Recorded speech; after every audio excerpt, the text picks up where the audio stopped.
Hi guys and welcome to our YouTube channel TechUp, and today I'm here with another new video to show you guys on how you can use GIF on your TikTok by messaging someone or even commenting on someone else's post.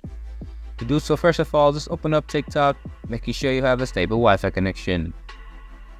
Now after opening up TikTok, it will take you to the For You page of TikTok.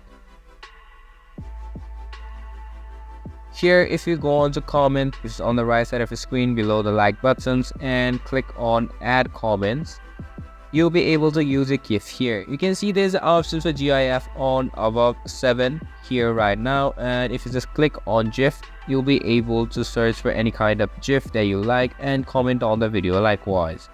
But if you want to send GIF to someone on your friends or message someone a GIF, you can just go onto your inbox, which is right here on the bottom of your screen, and go on to any one of the chats that you want to send the GIF, and again follow the same instruction. Click on send a message, and here you can see an option for GIF right here. And that's how you are able to send a GIF on TikTok to friends or family or even to anyone's post. This was for this video, and I hope you guys find that video helpful. If you do, make sure to leave a like, subscribe to our YouTube channel, and hit the bell notification. And don't forget to drop a comment for review, and for more content like this, see you guys in our next video. Thank you for watching.